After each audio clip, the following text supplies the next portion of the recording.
What is going on, everybody? It is your host, Antonius DaGamer here, joined once again by my two co-hosts, Super SSS Rank and Mykale Smith. We are the Press Start Select podcast. Fellas, thank you for joining me again on another episode. How are we, Now, ladies and gentlemen? How are we? we're feeling great on our side. I hope, the listeners and the viewers are feeling just as good as we're feeling, but I'm having a good day. I'm having a great day today. It's always nice to see your efforts. Why is that, Mr. Antonius? It's just, sometimes when you put out quality into the universe decides to send you a little pat on the back, keep going, right? You see the anime flashback of the kid that stumbles, and then you see the face shrouded a little bit by the older gentleman that just pushes them up. That's what the algorithms did for me today. Oh, okay. I feel. Keep going. Rumble, young man. Rumble. Ah, yes. I feel a little almightiness coming. A little in, bit, right? A little bit of a little bit of almighty encouragement, right? Now, they say prayer doesn't work. You know what I'm saying? They say prayer doesn't work, but I'm here to say, not my God. How dare you? The God I serve. Amen. But we got some topics to discuss tonight, fellas. And what better place to start than Ubisoft just deciding to throw everything in the kitchen sink at their consuming audience. Now, coming off the backs, I'm sorry, I misquoted. I mean, they are doing that, but it's not Ubisoft on this particular topic. What's happening is we found out that coming off the heels of Dragon Age of Veilguard, a Mass Effect live action series has been greenlit. Now, we are all kind of aware about how the last Mass Effect was received by the people. Not the greatest, right? To say the least. Dragon Age, as we all know, is going through its own bit of controversy as well for a variety of reasons. The writing once again coming up. Now, we know that obviously, TV is a completely different medium, right? Fallout's doing very well, right, on Amazon in terms of a live action series. We know what The Last of Us has done. What do you guys think about Mass Effect getting its own TV show? Produced by the Fast and Furious team? Is that the one you're talking about? Produced by the Fast and Furious 9 team. You gotta be specific, because, if it was the writer from Fast and Furious 5, I'd be like, hey, maybe. 9. Wow. Wow. We're about to get ludicrous. And well, to me, that's Commander Shepard. To me, I think it's going to be very, very borderline, especially something of that magnitude with sci-fi. This is kind of like, it goes go back to what I said, like, bro, respect the art. There's just certain things that that I feel like if you do it, like if it was like an animation, it could work. But then I realized, like, yes, everybody's trying to, break the bounds of live action. But then, bro, what finances are you going to back it up with? Because as you can see, the industry is hurting. So where is you getting this money from? And what is the level of quality that you are going to deliver? And, the last big sci-fi, I would say the last major title that had a sci-fi that which got recently just canceled after 2 seasons was Halo. We saw how that went. Yeah, it was a very, watered down product. It had its moments, and I'm being generous when I say that. It had its moments, but overall it just fell flat in certain areas. Now, especially Mass Effect, which is such a larger world, I would say, with multiple, and then that's also the aspect of, being an RPG, like, there's multiple routes you can go. Like, isn't that the purpose of something of this caliber? Like, to see what multiple routes it could actually go. Like, I'm not asking for Mass Effect ban to switch, like how, you did with Black Mirror, but how is this going to work? That would actually probably be the best route, not for nothing, given the game, right? Like, to your point, it's like, what makes you think that this non-linear story, which is part of what made it great, taking a linear path is going to work? Yeah. And then, like I said, man, budgeting, bro. Budgeting is, like, to be honest, like the only show that I feel like had a good enough budget that is actually, I would say, well executed was The Rings of Power, bro, with the orcs. And they spent a lot of money with that. But it's just like I said. But who is backing this? What platform is it being released on? And then, of course, who's writing it? I had to double check because I wanted to be sure. It's Amazon. It's an Amazon series. Okay, So they got money. okay. They can make a budget. They got the bread. I do see this as Amazon. They're trying to compete with Max because Max is starting to get those real, like in that season of consecutive shows. Like soon as one end, the next one is in the next rotation to keep those subscriptions up. Which is good. That's great. I love it. I do definitely see this is like almost like their version. They're trying to build, I would say, and I hate to say it like this, but their universe, Yeah. their universe of shows, their gauntlet of shows. So, I mean, we'll see in time, but there's just a lot of question marks with this that, you can only see it as it develops. But yeah, Fast and the Furious 9, I was like, You don't like the high octane performances no, of no.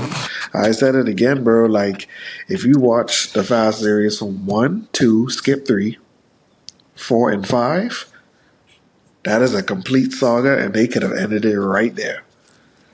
you could have maybe given some breathing room for 6. Maybe. Like Maybe. Maybe. You don't want Vin Diesel Shepherd, man. No, You don't want Vin Diesel Shepherd as a nope. as a Spectre.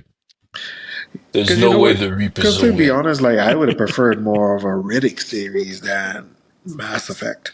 Man, have you ever seen the 30-minute Riddick animation? No. No, I haven't. Bruh. Have you played any of the Chronicles of Riddick games? Yes, I have. I am not. Yo, Escape from Butcher Bay blew me away. I did not know I needed to play that game, and it was ahead of its time. And that And then that could Dark that Athena? and that could have been a story premise. Because I tell people to this day, Yeah, bro, one of yeah. the best sci-fi movies that has aged beautifully is Pitch Black. Besides from the CG, I'm about yeah, to say Pitch besides Black. CGI, because that Yeah, CGI Pitch Black. look ugh. I mean, but even for its time, bro, I still enjoy it. No. Pitch Black terrified me. I ain't know what all yo them things at night. The creature Oh, design was good. yeah, It yeah, just yeah. it's No, I personally love the Chronicles of Riddick. That's probably one of my it's a little. Have guilty you watched it films. recently? I have. I like the concepts.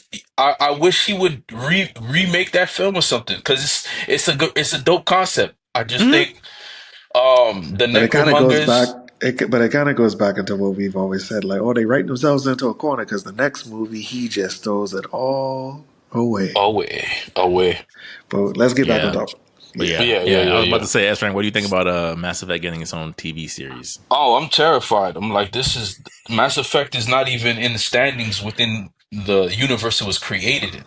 And not to mention that if the writers who are writing Veilguard are writing this Mass Effect, I man, don't think they it's are. They're okay. going to writing a Mass Effect game, but like I don't. That's why I brought it up as a topic because I feel like it's like coming off the backup and Andromeda not doing well. Dragon Age being controversial to say the least. Like I said in the group chat, those clips are not helping. They're not helping. It kind of makes you think of like, is this is this where you risk it all? Um, I I hope not, man. Because what are you gonna do? What ideas? What type of storyline are you gonna make Shepard? Is it gonna be Shepard, or are you guys gonna do your own thing? Is it gonna be following Commander Shepard? And if you do, why would you want it to follow Commander Shepard? And at the same time, if you do something new, it's also gonna make people feel a certain kind of way because they're like, okay, now they're just gonna do whatever they want within the Mass Effect universe. Hmm. Um, maybe they're go. I don't know, man. Mass Effect always was a little bit more action packed than Star Trek.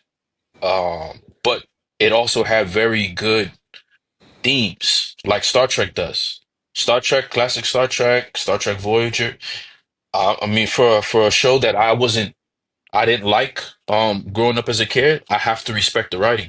They had dope themes. They had very good concepts, and I think it would translate well for if they follow that Mass Effect. If Mass Effect follows any of those beats Mm-hmm. along with the action, I think it'll be perfect.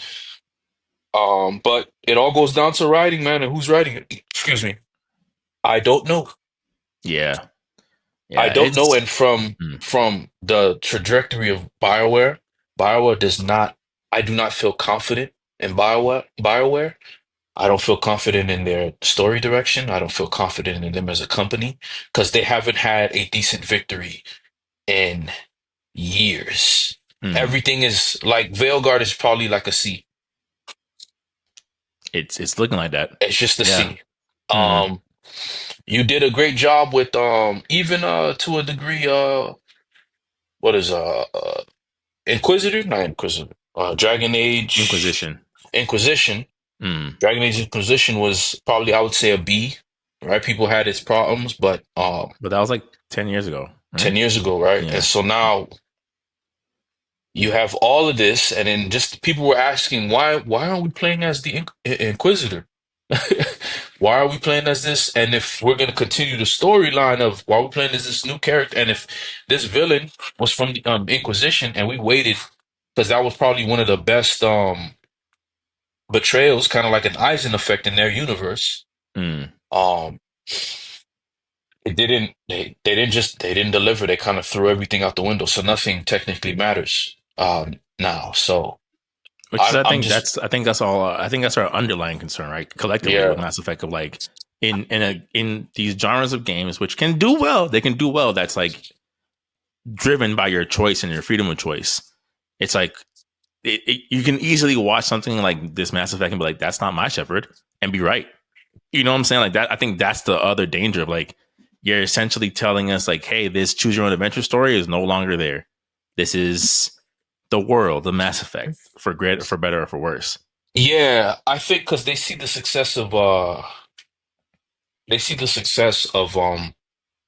The Last of Us, no, not just The Fallout. Last of Us, Fallout. They see the Fallout seems to be something they can tame along the lines of writing. Is it Amazon Prime, right? Mm-hmm. I mean, Amazon Prime's writers aren't to me magnificent, except for the Jack Reacher people. I don't know I if mean, we don't want to stay on that topic too much longer. I think it's one of those things where it's like Amazon is probably the only other qualified company that has the resources to kind of take a chance on this kind of thing. mhm. It's just like when I see what they didn't do with, like, for example, the Like a Dragon live action series of like, you kind of got to lean Yeah, into that, what makes that world interesting, and you don't. we're gonna yeah, and I think that's what's gonna happen with this. You know, yeah, Um, like we're gonna play it a little too safe, and it's just not gonna be interesting. It's gonna be like any other sci-fi show you've ever watched ever. I don't think they're gonna play it safe. I think they're just gonna do what they want to do. That's not, I mean, look what they did with Yakuza. Now Yakuza is getting ratings, and Amazon is like, you know, what happened? We, what do you think happened? Which goes back to what I just said, man. Respect the art. Yakuza Mm-hmm. is a crazy Yes, animated fantasy with criminal elements game. Like you to make it like I get it, bro. Like I know, I understand. I guess that's the mortality of human beings. They want to say, how can I translate this to the real world?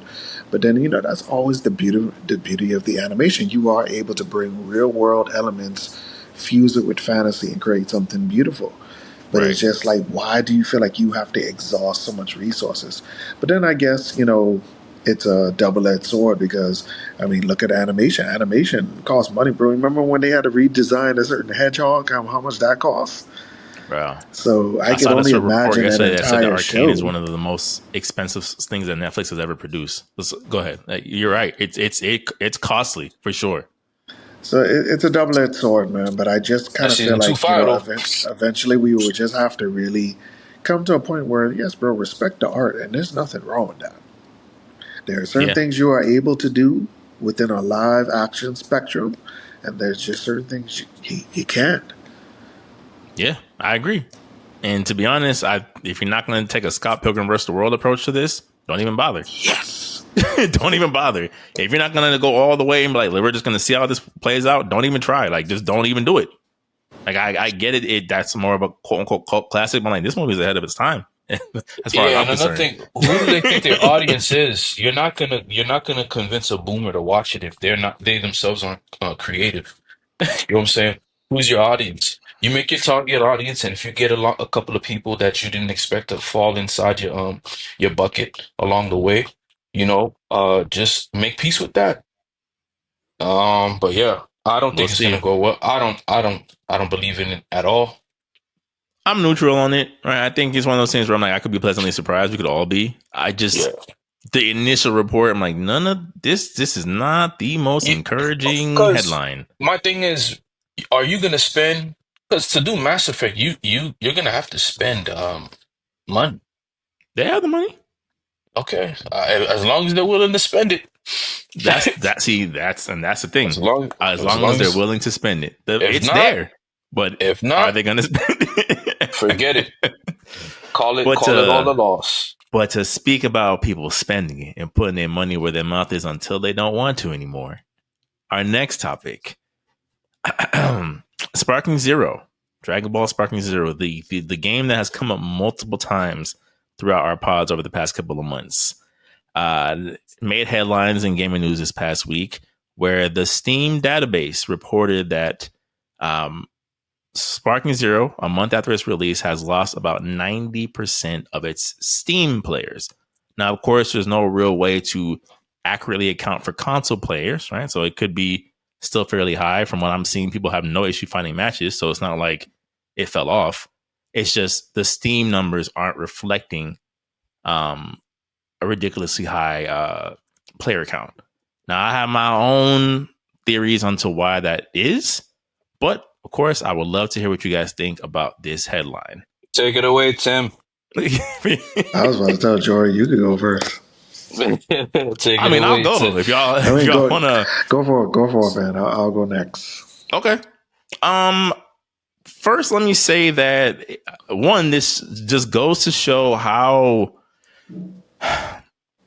unrealistic I'd say most anime game fans are, but more particular, more Dragon Ball game fans. This is not surprising to me whatsoever, given the nature of this game. We've spoken at length multiple times on this podcast about what this game is and what this game isn't. And one of the things that this game isn't is Dragon Ball Fighters. This is not a competitive fighter. This is not where every character was brought as close to being balanced as possible.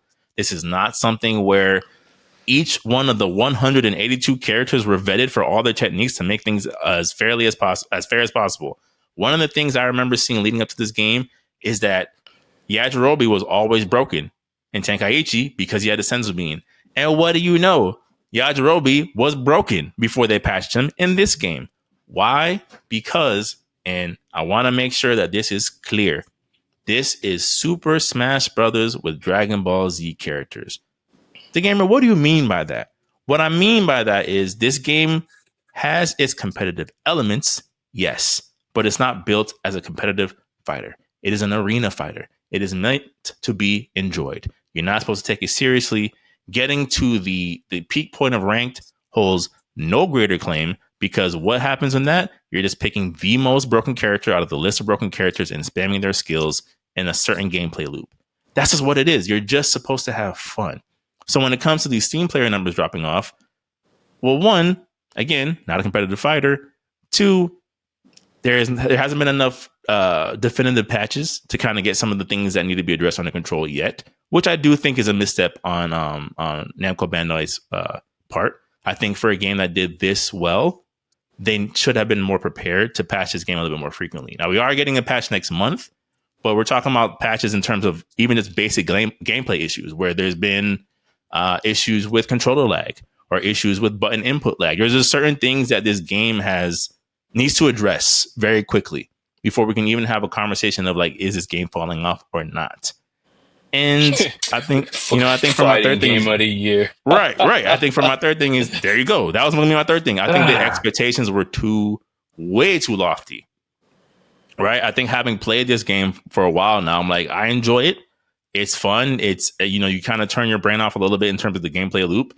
To Tim's point, multiple times, you have a rush attack, you have a beam attack, and some defensive options. It don't get much deeper than that. Right. I'm like, I find myself having a generally good time playing the game. But there's nothing fully fleshed out enough yet in this game that would keep the attention of a player from a Black Ops or Sonic or these other games that you can now kind of invest into the gameplay loop a little bit more. So that's my thoughts, fellas. One button like an Atari. Yeah, That's it. Smash That's it. Brothers. One button like an Atari. Well, I mean, it kind of goes back to what I was basically saying for months. It's just, I mean, Dragon I Ball Z was, I was Sparking glad. Zero. I mean, That's got to be the I title. get it. I get it. There's a heart. There's a special heart for the nostalgia of what Tenkaichi brought.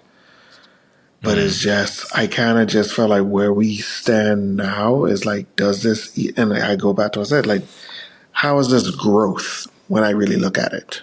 That's how I was looking at it, because the biggest turnoff for me is like, bro, I don't want 20 Gokus. Like, even the way how Fighter Z handle it, I mean, they handle it for the best part, if I could say, but still, that was too many. Yeah. I was like, but then now you have one where now you about to split them between early, mid, late, super, Daima, and GT. Like, bro. And then the Dragon Ball DLC right around the corner. It's like, bro, come on, like, that's too much. That is too much, bro. It's way too much. And then certain pinnacle characters got skipped, and then but then you tell me you have Kui in this, okay? A person who was only good for one thing, and that was fireworks. Yep. And he has a cinematic move, ultimate and everything. So it's like, it's like, bro, I get it, man. And everybody loves something new from Dragon Ball Z, because especially when it's like around like a circling topic like Daima or Super, or even like towards the end of Heroes, like people want something fresh and new. But I just kind of felt like those resources that could have, once again, like I said, could have been put into Fighter Z, because Fighter Z to me has the biggest longevity. Because what was the purpose of, yes, it had its kinks, but you finally worked out, the rollback netcode stuff. You worked out some of the little kinks with the patches, and you released a new patch where, like, bro, like, these matches are cinematically beautiful. It's just like, bro, go ham and enjoy yourself. But then there's still a competitive edge that where you could build tournaments around, and that's where I kind of feel like, the ultimate longevity with any form of fighters now these days is, how does this make sense in the tournament scheme? Because I'm thinking of myself at an Evo, I would not want to see this game. I do not want to see this person hiding in the island stage, charging up, jump up, get a spam one little done, and then dash away again, and then they even, of course, like what you see from the videos when they do that supercharged up, and then they just infinitely hitting the person. It's like, bro, what is this? Super Smash Brothers. Like, what is this foolishness? Like I said, man, the Steam numbers, it depends. It really does depend, because you also got to, it goes back to what we just said, man. There's so many things hogging up people's attention, man. There really is, bro. And, like I said, bro, like fighters, even all fighters, to be honest, now are becoming super niched, where, like, bro, if you even divert 2 weeks away, bro, you might lose all your skill. No, like you gotta keep that muscle memory alive in your fingers. Like, you can't, like, yes, there are some people who are able to dive between both worlds, but then, bro, it's just like, this a completely different universe from that. Yeah. So I just starting to see, like, we're starting to really see, like, the genuine impact. Like, yes, the numbers are going to rise again. Like, when they release new DLC stuff, like, but then it's going to dive once again very quickly. So it's kind of like they're just going back to square one, bro. Like, this is a game purely just for microtransactions. Sell you characters, sell you skins, and that's what I've been saying for the long run. Like, that's what they want with these certain Dragon Ball properties. They just want to sell you skins and characters. Yeah, I think, like, maybe it's just the way I look at certain properties of, like, again, like, I just when I see people saying, like, oh, we were tricked, oh, they misled us, oh, this game, I'm like, what? I don't know what you expected.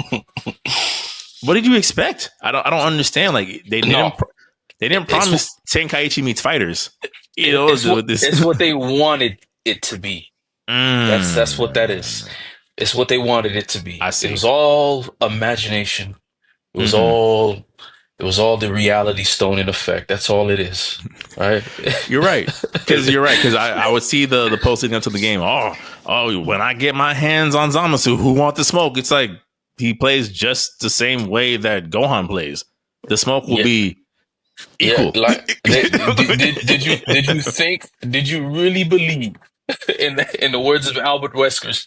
Did you really believe? Did you really believe that they were going to spend time on making it as in depth as Fighter Z? No. If anything, Sparkling Water Zero, right? Sparkling, in the words Sparkling of zero Tim, water, Sparkling Zero calorie Water, free. calorie free. Hey, let me know. I'm gonna draw the whole thing. I'm gonna draw Tim with it in the camp, dog. I'm gonna draw Tim with it, man. Just So just draw Tim with it, man. Sparkling Zero Water. Right? The sparkling zero water is just gonna put things in perspective for Namco Bandai. They're gonna be like, mm, you know what? I can we call up Arc System Works? They're on the phone right now. Arc System. we're sorry. We're so sorry. Hey, how's the children, huh? Hey, congratulations on the new update for Guilty Gear. Yeah, we just listen. Let's let's get serious here.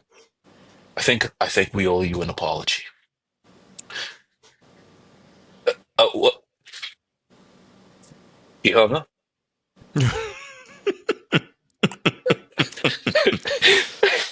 And now it's back to formula in the words of Norman Osborn. Back to formula. Yeah, you guys know what the people want. Now you guys understand what should have always been, right? It's an arena fighter game. I don't know why you guys thought they were gonna invest Grand Made Theft by the Auto money. company that did Jump Force, mind you. Jump Force. What do you, Where what?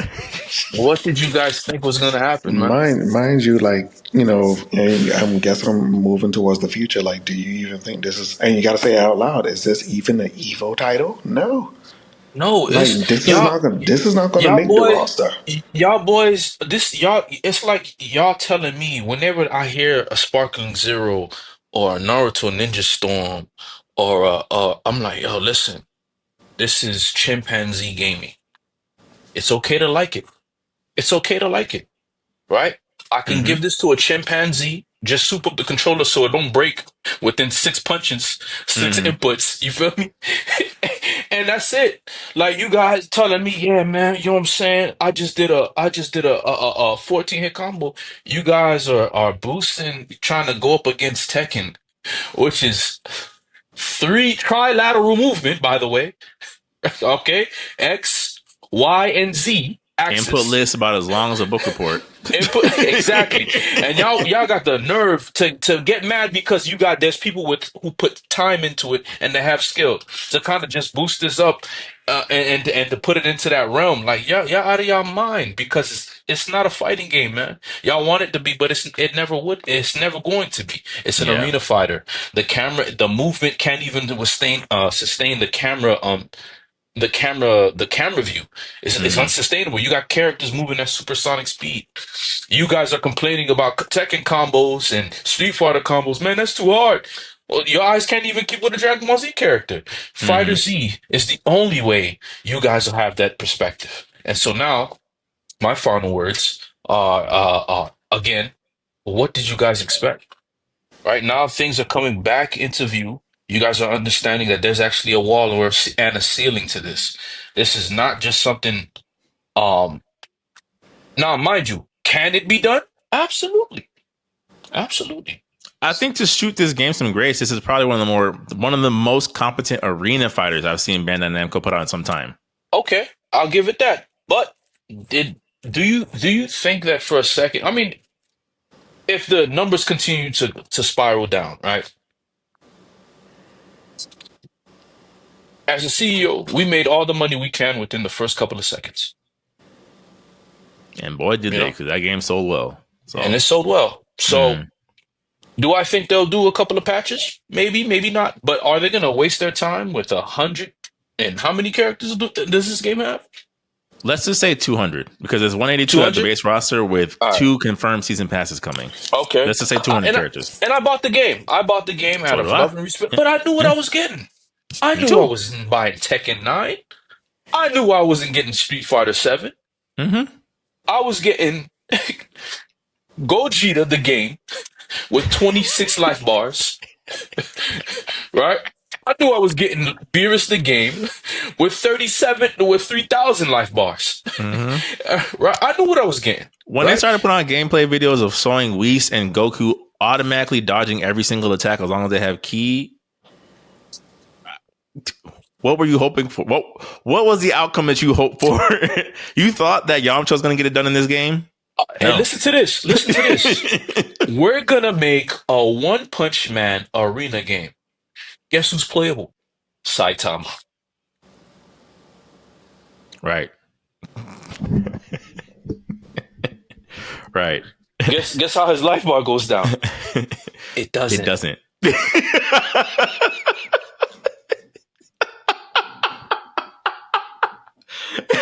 And y'all want to put Whis in the game? Whis in an angel. An angel. This game And seems yeah. balanced to me. Like, What could possibly go wrong? okay, I play the game. I start match. Guess who I see? I see a red tail, orange hair, and blue eyes, in a Gogeta vest. Surprise! Right. I'm for the win. Rage quit. Who I'm else for do the- I see? Broly. Rage quit. Who else do I see? I think to close it off, in the words of Tim, this was popcorn with just enough butter and just enough salt, but nothing more. This is the It- movie it category. Doom, Mortal Kombat, 2017. It's not that bad. It's not that bad. It's not that bad. It's not but that bad. It's not. It's not. Those movies are enjoyable, right? If you take the Sub-Zero scene and ask, why didn't they just make a Sub-Zero versus Scorpion movie? You know, that's what. I'm gonna defend the game a little bit because I think they had some really good ideas that like just needed to be fleshed out better, right? Like I think them giving us a Gohan Black, right? The what if scenarios, I think spoke That they to might fan sell detail. you, by the way. Yeah, they might. But I think there's just that angle of like, no, they got to do some goodwill first because there's the roster of missions. Okay, let me say it like this: it would be in their best interest, is what I'll say. We've seen companies take let's go the obvious road. Here's a much harder route. I think I'll go that way. So you're right. You guys are right. But if they're smart, they'll have to do a little bit of Jujutsu Kaisen and like, we're going to give you some of these things for free. They have to. Basically, they have to. Basically, free Super 17. Yeah, they have. You have to be. We have to get Super 17 for free. We have to. They can't sell them to us. And Omega Shinron. And Omega Shinron. He's in the game. He's in the game? Yeah. You thinking of Fighter Z, bro? Yeah. Oh, Yeah, okay. My fault, gentlemen. My fault. Which was also a mistake on their part, but we're not here to like nitpick. Yeah, I'm just, I'm just saying. Generally speaking, I don't think the game is bad by any means. I think Tim, I put it in the clip in the group chat earlier from the Black Hokage. It's like it's not a bad game. It's not a bad game. It's not anything higher than what you guys are giving it, other than not a bad game. You're a little bit delusional. Mm-hmm. That's just what it is. It's not a game of the. It's not a game of the year contender. It's not a fighting game of the year contender. It's not even a fighting game year consideration in terms of game. Like, let's be for real. Let's be for real. It's a Dragon Ball. Fighter Z2. Fighter Z2 is coming back. It's a Dragon Ball simulator that does a pretty good job. Has some flaws that would hopefully get fixed. And if not, I know exactly what I got. And for the most part, I enjoy it. I'm not running to go cut it on. But I'll play it every now and then when I need to decompress and not think about a thing in the world. It's what I'll cut on fire. Yes. Yes, it is. Man, this animation looks pretty good. Okay, I'm going to sleep. Like that's all it boils down to. I'm waiting for that Uber. All right. Got 10 minutes. They did a really good job with that Kaioken. These auras look nice. All right, I think I'm about to go on upstairs to bed. Fighter Z2, man. Hope you guys are ready. Fighter Z2's coming out, man. But to speak more on games that developers seem to have missed the obvious mark on, we now move our attention to Warner Brothers, right, and how they've spoken about in their recent reports, both in their financial reports and what they're planning to pivot towards. Now, Warner Brothers has gone on record of saying that Multiversus, a game that was originally in beta around 2022, I want to say, is underperforming. They're on season 4 now. They just announced Raven and from Teen Titans and one of the girls from Adventure Time, which I haven't really watched. I don't remember her name. And they've admitted that Multiversus has now cost them about $100 million in losses thus far, adding on to the already $200 million that Suicide Squad has lost them throughout this year. They've also said in the same statement that they're going to be pivoting more towards key games. Those games being Game of Thrones, Harry Potter, Batman, and the fourth one was DC related. I think it was like something DC related and just Batman in general. Okay. Oh, Mortal Kombat. Mortal Kombat was the fourth one. Mortal Kombat was the fourth one. Now, I don't know about y'all, but I kind of feel like with Multiversus, especially with it being probably one of the more competent Super Smash Bros. Clones, I feel like it was their money to lose. Like, I'm like, I don't think they understood the amount of goodwill that game had built up during its beta phase to then sacrifice most of it for a microtransaction focused release. Yes. Yeah, because to be honest, like it is one of the most competent ones, bro. And then to be honest, we haven't seen the most competent Smash Brothers fighters. And you know, I got to give it its credit because people still talk about it to this day. PlayStation All Stars, like it was campy at times, but it did its job, and many people have actually asked for a sequel for that. Now, do I think Sony needs to go back into that? No, because I feel like it was good for the time. But it's just, bro, like, honestly, like it's just like, why is everybody so quick to just throw things away? And that's where I'm at. Like, why are you so quick to throw things away? Now, yes, there are some things that are just like failures. Yeah, just burn it down. Like Gotham Knights. Gotham Knights wasn't. Gotham Knights. Cut it. Yeah. I mean, Jason Todd with a double jump. Yeah. A Lazarus Pit induced. Oh yeah, a Lazarus Pit power double jump. Yeah. Okay. No. Okay. Meanwhile, you are the sole proprietor, the 4 kids. Well, actually, I would say 3 because Barbara's not his kid. So you got 3 kids who basically going to inherit a fortune of a billionaire, and you need to tell me you need to give this man magic that he's never had before? Okay. No jet boots. No, no form of technology to help him. No. It's just magic. Yeah. See, with those games, man, like it was just like campy traversal.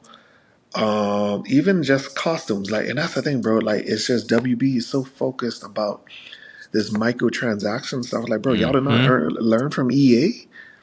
Everything is about costumes. Everything is about the aesthetic, and I feel like that's why your games are suffering. And they hired the same guy. Hilarious. Over and over. Because people are still doing side by side videos of like, look at Arkham Knight compared to Gotham Knights and compared to Suicide Squad. Like, how did y'all go from this to that? Same thing with Ubisoft. Like, when they're with their old stealth action games, how did you go from this? And the video that they popped up was Black Flag to this. Star Wars, whatever. Outlaws, yeah. So it's just like you're seeing like a regression, a heavy regression. Now the thing about this is like even with them, to get back on topic with this game, like I just kind of felt like, you know, the art style was cool. Somebody did make a good point though that I do agree with. They lowered the speed of the fighting too much. Like I do see some areas like, no, this could have been sped up just like a bit more, and it would have been more chaotic. The level which is part of designs, the allure of Smash Brothers. the Go ahead. lore designs were the arena designs were great. Even the quirkiness of different characters. I remember like the first characters that it came out, it was like Black Adam and the Gremlin villain. I was like, Mm-hmm. okay, that's I actually like the art style a lot, to be honest. yeah. Yeah, and then even from the Raven trailer, I saw like, bro, she bring out Trigon. She got Trigon infused. I was like, bro, the level of detail is there. Mm-hmm. But it's just like WB is just they're in this headspace where they've been taking multiple L's this entire year, and they're just like how you were talking about before. They're just trying to place the blame somewhere. Mm-hmm. Oh, it underperformed, so we're just going to call it a quits. It's another loss, but then all your wins, you're not even still talking about. Yeah, Like, and the fact that it's speaking of Multiversus specifically, I'm like, this is a competent game. You have something here. yeah, Like, stop looking at these things with dollar signs only. Like you said, appreciate what you have. You have the first big budget Smash Brothers contender on your hands in years. yeah. Like Nickelodeon released 2, and they just gave up And half the way. Crickets, yeah, They done. just gave up. Yeah, and they had IPs for days that could have worked. So it's like you've done better than most, and you're so focused on, well, we're not squeezing as much money out of this as we wanted to, so it's a loss. It's like, no, go back in, tweak some things. Again, the goodwill of the fans, the people who enjoy this game, win them back over. I'm sure they want to play the game. Stop like wringing every dollar out of them, right? Like we're experiencing this spillover of Mortal Kombat of like, whose bright idea was it to sell you fatalities? You know what I'm saying? Like, it's just certain things of like, what did you think was going to happen when you did this? You think it was going to be taken well? You think people are going to be like, oh, I can't wait?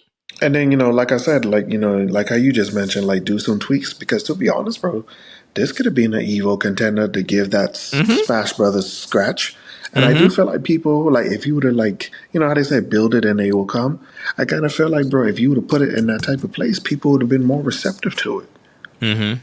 It's just like like there's potential here, man.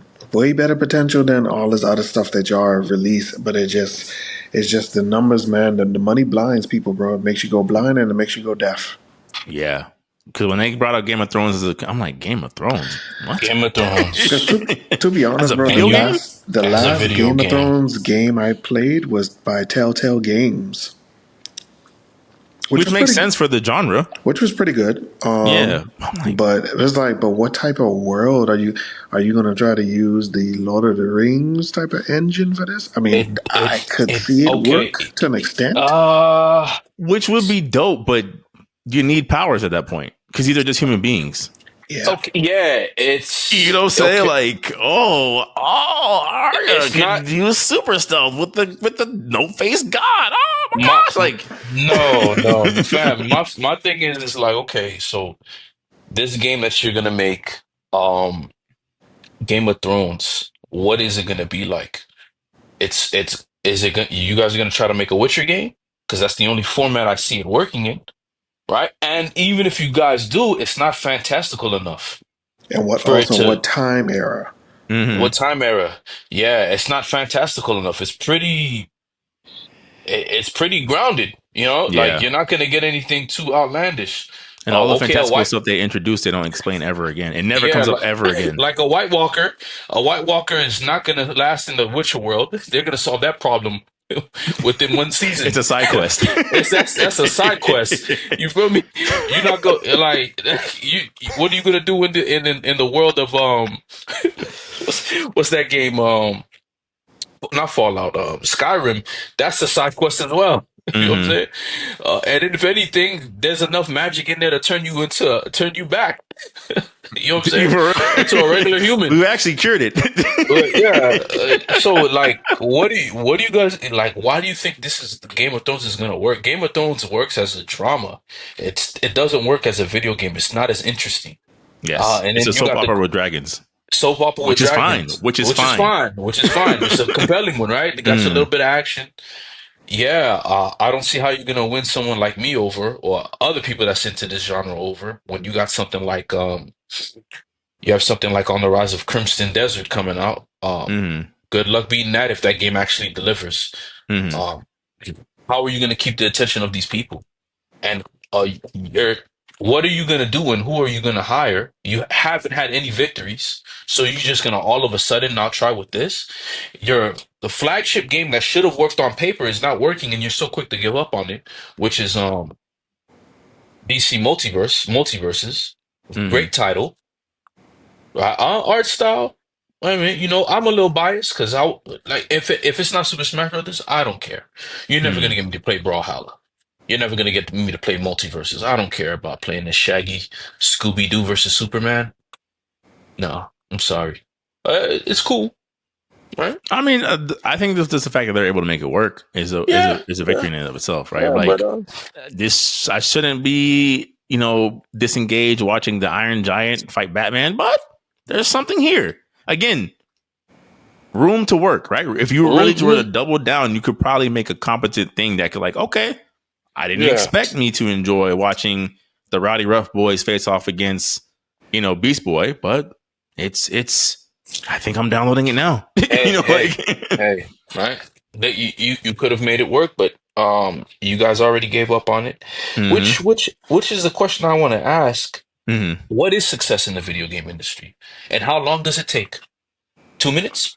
2 years? You let me I know. th- I think. Because if I don't make my money within 30 seconds of Hmm. investing this $200 million game, which took 4 years to make, and I want to make my money back in 2 minutes, you don't think that's a little crazy? I think it's, and Tim had pointed this out a couple pods ago. It's one of those things where it's like it really feels like the age old saying of like comparison is a thief of joy.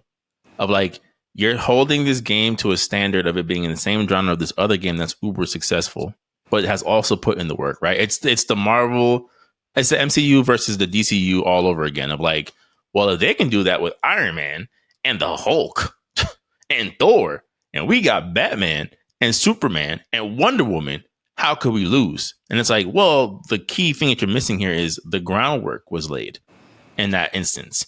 You just threw a bunch of recognizable names on the screen and it was just like, come on now. Man of Steel, And lit your cigar. and then just went, oh yeah, Batman versus Superman. What? But we want to see Henry Cavill in another movie. Silence, people. We understand your needs. Let us take care of the distribution, whatever, man. You feel me? Let us take care of where the goods are distributed. We will teach you. Yeah. And then when the people, oh, haven't I given you everything? We simply wanted another Man of Steel before Batman versus Superman. You know what I'm Right. saying? Like, but Right. no, you know Right. what I'm saying? Then next they thing you saw know, they saw the concept art and like, how could we lose? How could this possibly fail? We got the two biggest recognizable superheroes on the cover. yeah, And right. you And find then out, right? You For found out. Aquaman 2, he's not gonna actually fight the real Black Manta. He's gonna fight a trident possessed by a Dark Lord from Lord of the Rings. Just our Who version. came out of nowhere. Nowhere. No lore build up. You know what I'm saying? Why are we Yeah. fighting this guy? Yeah. But I think just to answer your question, I think what it is like, because it's a symptom throughout the whole industry of like, there's this level of assumption across the board where it's like I've been able to succeed very well in this very niche thing, which I have a level of talent in, and therefore that talent should then cut across to this whole platform, right? It's like expecting a hip hop artist to then drop a pop album. Like it's possible, but I have not seen an ounce of the groundwork to make me think that this is something that you could pull off. And you, as the person who's doing it, should definitely be thinking more than I'm thinking as a consumer, as a person who has to receive this. So I felt like with Warner Brothers, it's one of those things where it's like, okay, you say you want to do more Harry Potter, cool, but Hogwarts Legacy was an unexpected surprise by y'all own admittance. And what happened to this Quidditch Cup game? It came. I have not y'all seen y'all push it. No patch, no deal, nothing. So I'm like, you're not for all this. So we're gonna focus. I'm like, that Quidditch game is as quiet as kept. I haven't heard a peep about that game. Which should have been added to a certain mainline game. Right. If Hogwarts Legacy is doing so well, make this an expansion for that game. Right. If it's it's just like you have the pieces, just put it together, just connect it, put plug and outlet. But you know what was also like a red flag for me? I would say Mortal Kombat is like, so you're not respecting the rotation. So you're basically saying, have you considered Mortal Kombat 1? Like, remember how you were saying, like, it's like considered a live service. So is that done? Because that makes it seem like you about to move on to the next installment after you sell us a certain amount of characters. And my thing about it is like, all right, if you really want to focus on a DC fighter that you know is going to bring in, well, you already have a title for that. And, you know, people are still saying like, hey, where's Injustice 3? But see, the thing with that, Tim, is they'll sell you on a number board that Injustice doesn't sell as well as Mortal Kombat does. Whatever. And that's the simple math. Whatever. That's what they'll tell you. That's the simple math. This doesn't sell as much as that. But at this moment, like Injustice 2 is like a classic right now, bro. It really is. It was such a big step up from the first one, bro. Like in terms of roster diversity and, you know, that story was fire. Yeah, The story was great. The story was great. And it just it could have been something that was built. It could have just been built on even more and more momentum. But then it's like this double down on Mortal Kombat, where now we're starting to see the impact of that. Yeah. It's like, to be honest, Larry, I keep telling people, bro, they could have ended things with 11, bro. You could have ended things with 11. Then, yeah. And this is where we're going. You could have ended things with 11. Because this whole new universe stuff is off to a very harsh. Even some of the things that fans wanted to see, we're not making this a whole Mortal Kombat topic, but just to your point of like, oh, we can finally see the legacy of Kung Lao the Great. Nope, he's only referenced. Nope. Which would have made more sense, but who are we? Right? Who are we? Right? Who are we? I just think to kind of close the topic up, it's one of those things where I think I don't mind the honing in on a couple of IPs. I think that's good, right? I think that's something where it's like, if your intentions are to approach these IPs with love and consideration and detail, then I am fully on board. But based on what they've listed of games that they're focusing on, it's like, these are games that you guys have not done this with. I mean, Batman will always be Batman, but y'all came pretty close with Suicide Squad of ruining that good will. Gotham Knights did not help. Hogwarts Legacy was, again, an unexpected surprise, right? Talk about people separating the art from the artist in that case when it came to the IP. So there's just certain things where I'm like, okay, I don't mind you guys honing in a couple of things, but what does this mean? We're getting detailed, or are we again trying to build that trust back with the consumer, or is it, hey, the microtransactions worked out pretty well with these, we're just going to keep on milking it? Any final thoughts on that? I think they already lost goodwill. To be honest with you, I would agree. It's in the can. Like nobody's looking to Warner Brothers as if nobody's looking at any of these companies. If I tell you, if anything, to me, they're already in the garbage bin. BioWare, WB, they just got a couple of. It's like refried fries. You know when they gave it to you. You could tell when they gave it to you. You look at it, you're like, okay, this is overcooked. I'm eating it, dog. This is because the customer didn't want it the first time, and so they're like, yo, we can't just throw this away. All right. So yeah, they're in the garbage bin already. It's already lost their goodwill with the Gotham Knights, and then from Suicide Squad, just board up the house and grab the kerosene, light it up with the. Y'all saw how much it was on sale from that picture I sent y'all, bro. Yeah, everything included. That's a heavy discount, bro. Right, and then right, it don't help that y'all finish. This is Arkham. This is Arkham. What, Batman? Okay, yeah. I mean, some of the fights. How are you going to fight How are you supposed to fight Superman? How did you manage to beat the Green Lantern in an open world game? Like, a lot of these things weren't, because it's just a shooter. It's just a shooter. It's just a shooter. A looter shooter. Yeah, a looter shooter. Why did you think why did you think this was gonna work? That the last thing I want to do Yeah, microtransactions, bro. is defeat Superman with a 1911. That's the Yeah, last thing I want to do. but it Is a has I night bullets. sniped S rank. I, s- I sniped Superman, With the us wearing Kryptonian. kryptonite jewelry. Yes, Yeah, right. Kryptonite talismans, right? To so he give doesn't us kill us on the spot. so he doesn't kill us on the spot. That makes sense, right? And then, one character, I mean, you just had a whole movie, with a character that said, oh, yeah, I shot Superman with a kryptonite bullet. And, okay, He's not in the game. not in the game. He's not in the game, right? Oh, He no, you makes chose the sense. other marksman. You chose the other marksman, right? Because, Okay. right. Right. I think Suicide Squad would have worked better if it was Peacemaker in there. No, Bloodsport. Bloodsport, no, Peacemaker, Bloodsport, and Yeah, I you think don't that separate. cast You would have. don't swap them out. You Yeah, you don't include. swap them out. You include. You know what I'm saying? But for whatever reason, we have to have Harley Quinn, right? Which is fine. It's fine. It's Captain fine, man. Boomerang is where I'm like his No, he whole would.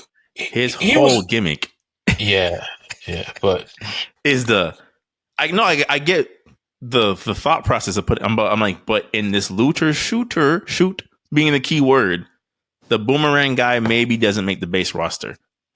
Maybe. Yeah. Just maybe. yeah, Because to be honest, even King Shark, I understood that as like, oh, but where's his Atlantean magic? Oh, no, he flares up and his tattoos light up. I'm like, does it? Yeah. You need the bruiser, right? listen, man, it's done, man. A bruiser who Right should. now, right now, right Don't worry now. about what makes him unique, Tim. We just need a bruiser. We just need a bruiser. The Suicide Squad by the 2022 version was a lot more well received. We just need a bruiser. All right. Don't worry about the details.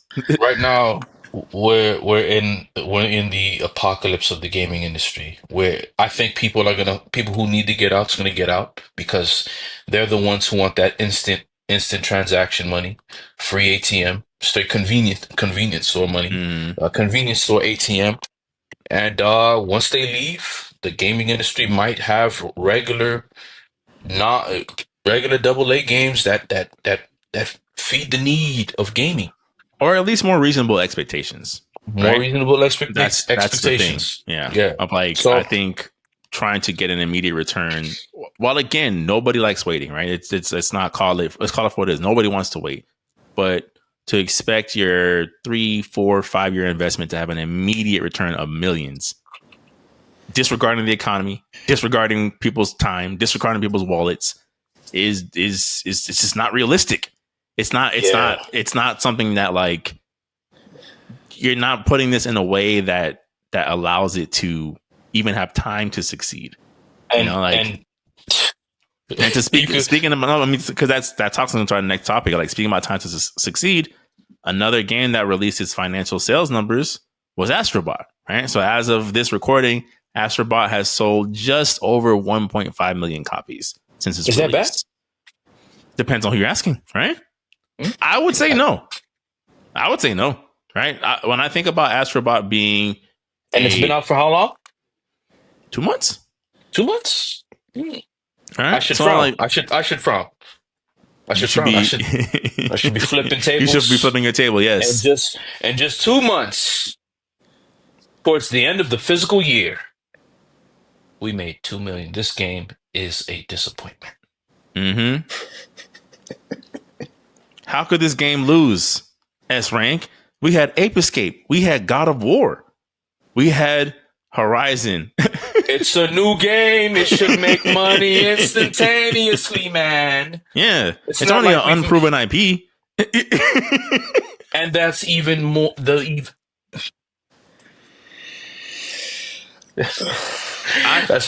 Yeah. It's considered a success to me. Because like I said, man, it is, they expanded on, a game that came free. Excuse me? A Are game you that Sony Entertainment? Excuse me? I would consider it. Like if Sony needs to be smart, bro. I consider this a win in a sense, especially from all the other mishaps that they've had so far.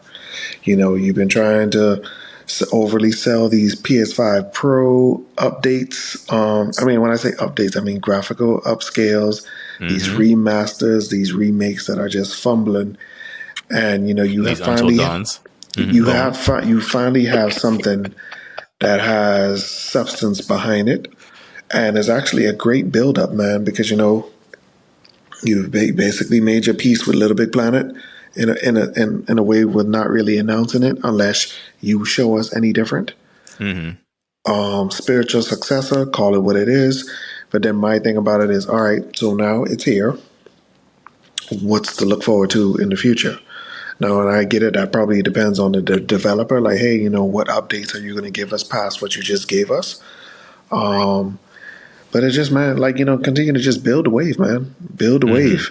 And that's where I kind of feel like a lot of people are starting to forget, bro. It's just, what is the longevity of these games? Right. Like, Sony is starting to be so focused about these single player experiences, but you got to understand the full makeup of it.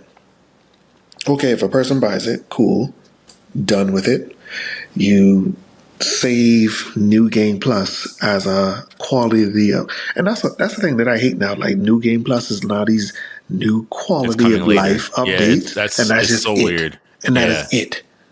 That Mm-hmm. is just it, bro. It's kind of like, it kind of just feels like it's like two phases.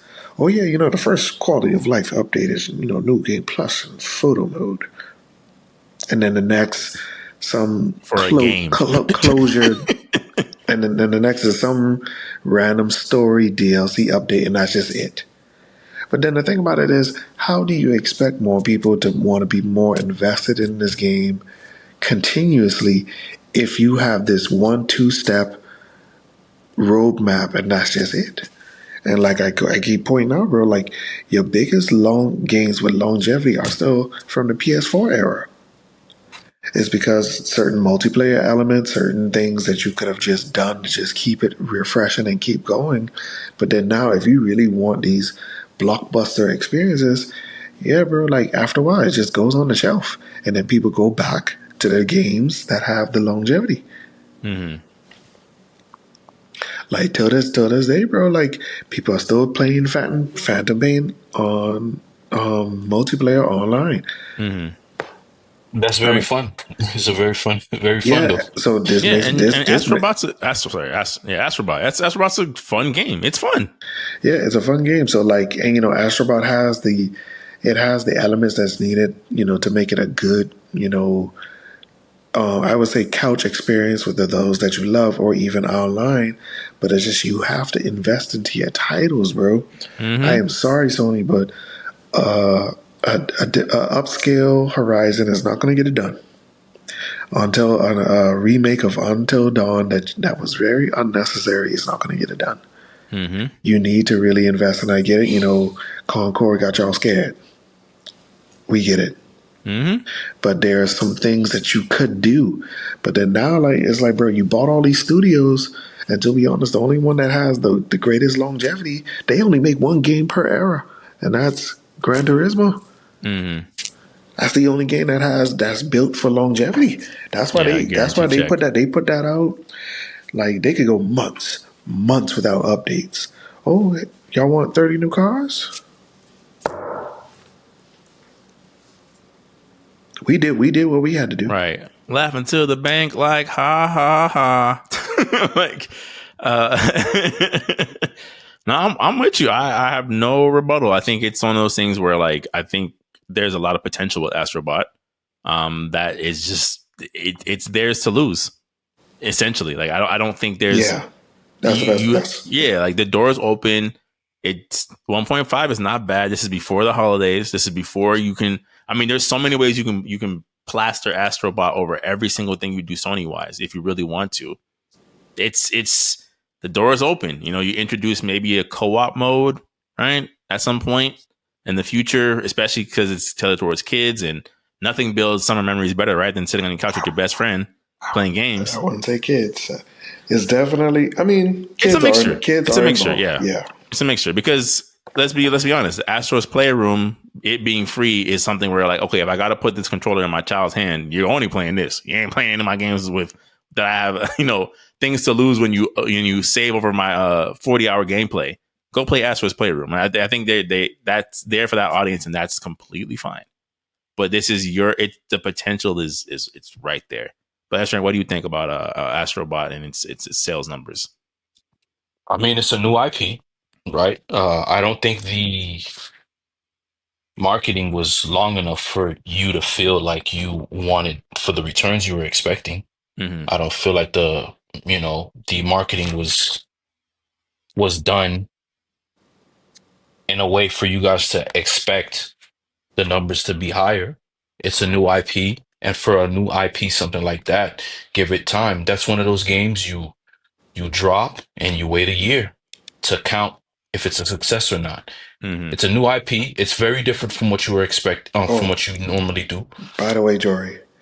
Yeah. So, I just looked it up. Apparently, they're releasing 5 new levels, and they've started from October 17th, and the last one is going to be released on November 14th. And aside from those, you're also getting 2 brand new special skin characters, Eve from Stellar Blade and the guy from Helldivers. Okay. Okay, that's good, right? And Mm-hmm. it's another thing, right? If nobody, another thing I kind of hate about this gaming era that we're in is if it's not streamed, it's not considered a win in certain cases. I wouldn't say fully streamed. I do feel Yeah. like there is also appreciation for, like, I would say, save clips, because people want to build their YouTube databases, so they'll stream it, yes, chop it up very nice, and just put gameplay walkthroughs. Like, Mm-hmm. for a Mm, big example, to this day, I still watch Pokemon walkthroughs of old games. Mm. Like, there's guys, hey, it's 2024. Come with me and let's do a walkthrough of Pokemon Fire Red and Leaf Green. They'll go through the okay. whole game from getting your first Pokemon down to capturing Mewtwo and beating the Elite Four the second time around, and that's it. And, people rack up those views. Mm. So I even see this as well. Like, hey, come with me as I go through these levels. Because remember, like I said, everybody does it differently. Oh yeah, if you want me to see me beat this speed run in this such a time, and if you want this as a ranking, follow me. So there's Yeah. multiple ways to do it. I mean, I do consider that a form of streaming in a sense. It's Okay. kind of like under that umbrella. So it's just It's a niche basically, audience for sure. yeah, Yeah. yeah. So it's basically saying, like, there are ways for to bring more online elements to this to feed your audience. I agree. Like I said, my statement on this, I don't think else to add about it. I just think like the potential is there. It's Sony's to fumble, right? Like you have everything to gain from this IP if you're willing to invest into it. Mm. You know. Yeah, I mean, that's it. I mean, I'm right now, the way my attitude is towards these companies now is just, I'm just, okay, well, you're gonna make this new game only to throw it away. Why should I even invest? So it's a lot of moronic decisions. I just want to know who's running these companies and who's making these decisions, because to me, it's baffling. I don't understand. Well, S. Frank, I'm glad you asked that because our next topic speaks on just that. So we're going Wow. basically into our Sony segment of the show. Okay. The current CEO of Sony, who is making a lot of these or speaking out on a lot of these decisions, let me say, is somebody who does not have a known history in gaming. He's a numbers guy. He's business for business sakes. How do we improve profit margins? So recently, when they're speaking about their profits for the year, right, so far or this financial quarter, console sales have dipped a little bit. Nothing crazy, but they've dipped. Right, PS5s are not selling at the rate that PS4s were selling at this point in the life cycle by comparison. However, Sony still turned a profit, and he specifically stated that I think it was FIFA that helped them make some money, and Black Myth Wukong that helped them make some money. So both third party games. So that caught my eye because I thought to myself, I'm like, granted, yes, you don't want to rely strictly off your first party, because again, you would just be taking losses, right? It'd be Concord, and we'd all be like, "Yo, the building's on fire." But when people say like, "Hey, we still turn a profit," and the first thing you bring up is these third party publishers, that to me doesn't instill confidence, right? As somebody who wants to be a fan of this company, of like, hey, you guys have it under control. Like, you essentially, like, you got by the skin of your teeth due to the creativity of somebody outside of your company, is what I'm hearing. So with that being said, what do you guys think about like the way Sony is approaching how they market other people's IPs, basically? It's a necessary evil, because when you really look at it, and I would say this for like multiple companies, man. They're just not really pushing a lot of first parties, because first party titles take so many years. Like Sony, like, to Joey's point a while ago, Sony is kind of like, they're kind of just like, oh yeah, we've given you all we've got as of now. Yeah. Even though they kind of cheated us on certain things. And it's like right now, it's just like, yeah, it's just hopeful dreams for the future. Hopeful dreams, for next year. Mm-hmm. And whatever December surprises, because I feel like we might get one or two. Yeah. You might get a shadow drop or something, but then most of the time, it might just be another third party. And that's the only thing that's really, it's always the little guy pushing it for you. And I wouldn't even say little guy is something minuscule. Like, it's always somebody on the outside who's pushing it. Like, sometimes your biggest supporters are people you don't even know. Yeah. Yeah. You're absolutely right. It's a good example, because it's almost like you're patting yourself on the back for this artist. Like, it's like if you're a streaming music platform and you're like, look at our numbers. It's like, yeah. Congrats for standing by 50 Cent after you drop Get Rich or Die Trying, right? Like congrats on being the person who happened to be there to amplify this person's run. And like you said, it's a necessary evil, right? It's just the nature of business, right? There has to be the output and the platform for which that output to reach the people. It's just, for me, like, again, my eyebrow raises where it's like, if Xbox was like, yeah, if we're just so glad that one Square Enix just kind of got over themselves and went multi-platform, and the Final Fantasy is just doing. It's like, this is not your victory lap. This is not. You should not be popping champagne in terms of we still turn a profit because they happen to use your platform, right? Like, had Black Myth Wukong dropped on Xbox day one, I don't know if that's when he does those numbers. Yeah. Yeah, and so I just hope that they just don't get too comfortable. I do feel like, yes, you do need some good first party titles, or I would say games that are still exclusive to your system. And to be honest, bro, that's why I still feel that that was one of the beauties of the ecosystem at the time of PlayStation 1 and 2. Mm-hmm. It was just a PlayStation was such a necessity during that era for many, many reasons. Mm-hmm. And I kind of feel like where they are now, like, yes, they kind of have this weird relationship with competition that they think that they've won, but like, no. Yeah. Don't think like that. Like, don't think you've become such a monolith that you just stop putting in effort. Right. Well, where else would they go? They have nowhere else to go. They'll have to come to us. It's like, not if the consoles cost $1,000. No, we don't. Brick by brick, I will build my PC. Brick by brick, component GPU by GPU by component. What's in the mail today? Okay, well, I'll put this piece here. I will form progress. Voltron myself. The Megazord. The Megazord. I'm gonna insert the main the egg into the power crystal. And my kneecaps to the other part of the rear end of the Tyrannosaurus.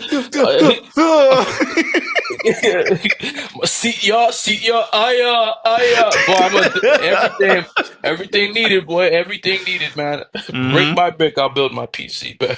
Yeah, Frank, what are your thoughts about first party companies relying essentially on third party to survive. Okay, so then what's the point of me going to your ecosystem if that's the case? If you're saying that publicly, what's the point of your ecosystem? If Mm, I go to another country, right? I want to experience the country. I want to experience the land, the food, the culture, the atmosphere, the air, the monuments, and some of the history, mm, right? How did this country come to be? And then, oh, okay, this is my favorite place going here. And then I go to another country, right? They all have their very beautiful sites, right? We have the Grand Canyon over here. We have Mount Rushmore. We have the Colorado, we have the Rocky Mountains. We have mm, the Las Vegas desert. You got the California. You got the if you go up North California, you got the slopes when it's winter. You can ski on your own soil, the U.S. soil. You know what I'm saying? mm. Okay, so what's the point of me going to your ecosystem if you're telling me that it's because of third-party games is why we're still standing. And this is why we're here now. I mean, it's a stretch because I don't expect this to be a normal thing for Sony, but Mm. for a CEO to announce that, I wouldn't even make that a public statement because that's not what we're striving to be, right? We're Right. not trying to make it on the skin of our teeth with third party they're welcome to be here. We want you to also be here on the platform, but I don't want to make a public announcement of something that isn't first party to I that agree. scale, you know? No, I think actually your metaphor makes a lot of sense. Not to completely cut you off, but I think Yeah. Tim speaks about this all the time. It's like you look at the Bahamas, right?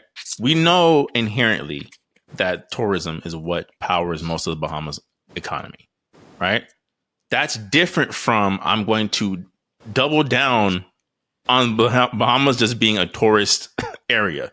Does that make sense? Of like, I still Yeah. need to find ways to make the Bahamas the Bahamas to be experienced whether you're a tourist or not. Right? You Hmm. still need that cultural experience. Versus, I'm gonna have a shop here, a shop there. Like we'll have, a traditional Bahamian dish for you once you get off the plane. It's like this is you're removing what makes this unique Yeah. just by being accommodating. But go ahead. Uh, and that's him not having a back. It says a lot. Him just being a numbers guy. Listen, I don't, and it's very hard to speak to numbers people because they're Because you need them. not. You do You need need them. them. You do Mm. need them. You do need them. You do need them to see if it makes sense to do certain things. You do need them, but at the same time, I feel like I'm not gonna say I feel like I'm thinking more along the lines of that they should come second after the idea is realized, Mm-hmm. right? The Mm-hmm. actual idea and concept of what you want to do is flushed out and able to be translated or communicated to the staff that can bring this to life. And so it's not really a big deal, but it does give me a red flag as far as how this guy might respond when pressure starts to happen. Mm-hmm. Um, but as far this is right now, there, in my opinion, this council cycle ended 2 years ago, and they already yeah no, I'm serious. This council Mm. cycle ended 2 years ago, and now it just makes more sense to invest everything that can translate to the next console generation. Let's get these out. Yeah.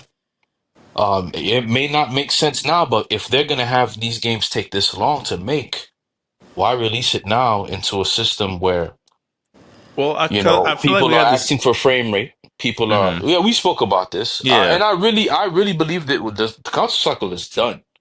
The place PS5 was just to get people to get because the used to thing the. is the thing I guess the reason why I'm always wanting to get pushback on that is like I see what you're saying. I see what you're like. Okay, maybe we might have to count this all as a loss and push ahead. But the problem is like you're kind of like you've experienced this loss at a greater cost than just financial. You've lost the will of the people, right? When you put out a game like Concord that flops. And your answer to this when they're asking you about it is, well, we just didn't do enough testing behind closed doors. Like, that's not the answer I was expecting to hear when you do a game like that and it flops. What I would have liked to hear is, hey, maybe we're approaching this live service aspect wrong, which you did say that they're reducing the amount of live service games, and we need to take a more grounded approach to, to get back to what PlayStation is known for when it comes to game quality. Did they But I say think that specifically? about what? That we're gonna reduce. Cause to me, when they say they're gonna reduce it, like, well, it's not working as like we like, so we're just gonna not spend this much money for temporarily. No, Okay, what okay. he said was that they had 12 live service games in development. I think it's down to 6 now. Okay. And we don't know if that's including the games that we know that were we're going to be made and got canceled. Like, for example, like The Last of Us Online got canceled, but that was planned to be a live service game.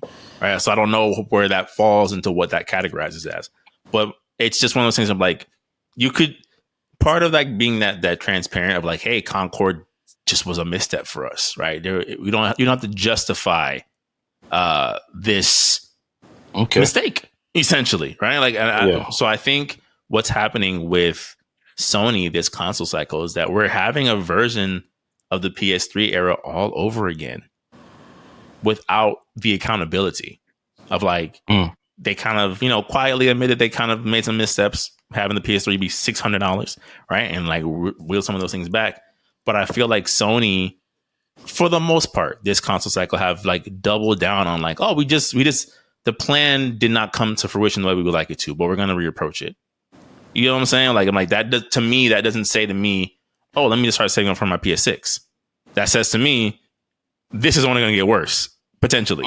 So I think again, you're not doing what you were hoping for it to do, but I don't know that pushing ahead the way you're pushing ahead is making sense, because you could say that in that answer, the PS5 Pro is them pushing ahead of like, we're trying to get ahead of what's next console wise.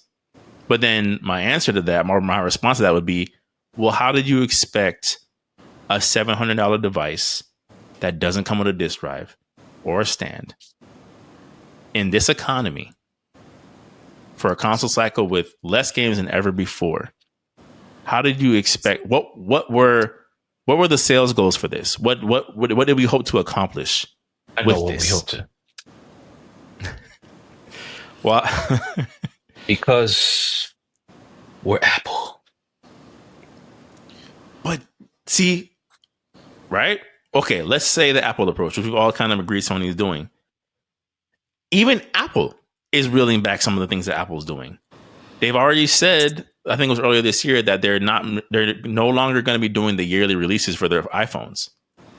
So which made sense years ago. I mean, that's also because there's a lot of economics stuff across the world that's going on right now, that's also being revealed. And that's where, like, I also feel like that's going to impact hardware across the world again. Because to be honest, like I've said it many times, I don't feel we should move on to a new system. Yes, the Pro is nice, depending what your pocket is and, how deep your pockets are. Let's just stay right there. How deep your pockets are. Go further. Like how deep your pockets is. But it's just a simple fact is I do feel like this is just a good foundation where we could really just stick around for a while and build. But it's just to the point where, like, I just kind of feel like there's just so many moving pieces within these companies now that nothing is truly giving the amount of time that it needs to really be something that is fruitful. Like, everybody's so quick to just like, oh, what the numbers looking like today? Like, like how that addicted person is checking their Instagram, like to see how many likes that they get. I feel like that's what these companies are now, bro. They're checking to see every couple seconds, like, oh, what's coming in, like what the numbers are like now. And it's just like, when did numbers become over the actual substance? Because if it's substance, like how you said, if you build it, they will come, bro. They would genuinely come. Like, Sony does a good job, with sales for games. I do feel like, you could do more, let's focus on sales and then, make some good, especially like, since we're getting closer to that digital future, make some better digital cuts. on the store. There's no reason that 5 Call of Duties ago is still the same $59.99 price. No, I mean, there's a reason, but I know what you mean. it's dumb. Yeah. It's very, very dumb. And then you're doing well with with your online tournaments from the system. To keep people engaged in certain multiplayer titles, and it's not just fighters, it's sports too. And then you can add other things into that arena that builds that ecosystem. Like, hey, connect with people online through PlayStation, and could be your experience. But it just goes back to that, man. People just want good games, bro. We just want good quality games that give us that escape that we're looking for. But now there's just so much politics involved. Yeah. I couldn't agree with you more. Yeah. There's so much politics involved now these days. Like, for example, like the Spider-Man 2 is the biggest letdown, bro. Like, people, it's like, you mean to tell me we probably gotta wait till another installment for this stuff to happen? It's just like, you already kind of punched me in the mouth. Now I have to wait.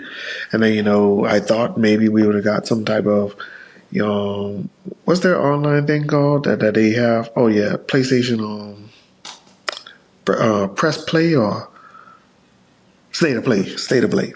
Oh, okay. Like it's like, I mean, we about to be in mid-November, so like I guess we're not getting nothing. So, and then right after that is just the Video Game Awards. So it's kind of like, well, wow. So we're literally about to enter the quarter where we're getting our last piece of news, and things are just quiet. Yeah. With no explanation given, right? I think it goes back to what we said before on previous pods. Like, the communication with a lot of these companies have been about things that, while important, aren't the main focus, right? Of like, even Nintendo being like, hey, you guys may or may not get a Switch 2 announcement this year. That helps, right? So now I know not to know, like, when I see a Nintendo Direct, what not to look for, right? And George S. Rank made fun of us for months on the pod of like, we were looking for Spider-Man news every single time that they said to play, because there was no build up or announcement that don't expect anything. It was just crickets. And like you said, like so beautifully, it's like, bro, we mostly come to games for entertainment and escape. And I'm not being entertained. I'm not escaping anything. It's just like, man, like it's such a weird place of, even us starting this podcast of like trying to find the humor in some of these things and the things that we enjoy. It's like every time we get a news cycle, it's just like, well, we'll find the joke in it somehow, but it really isn't funny because the implications of this is just so much more potentially depressing than encouraging. Which is why I wanted to ask you guys this week, like I said in the group chat, what was that one console that you have the fondest memories of? It could be handheld, it could be a plug into your TV. What was the console that you were like, man, like good times when I had this or I had access to this? It was PlayStation 2. Why? The roster. Like, you had endless choices of games that you could play. Like, even when I was working at GameStop, like, fresh out of high school, I remember when I used to have like to organize the shelves, and then the section I used to love the most was PlayStation 2, because that's when I especially had to do it in alphabetical order, and it's like just to see like A, B, C, D, and then sometimes, bro, like you might be stuck on D for a while until you get to E, and it's just like, bro, so like many look titles. at all Ace of Combat to like. And then who knows? and then when you lift up the case, the cover art, the booklets, or I mean, sometimes people they just give it to you with the disc all crack up. Sometimes you don't get the booklet, but it was just a variety, man. And there wasn't like the greatest hit section, like that is one of the best titles ever, like greatest hits.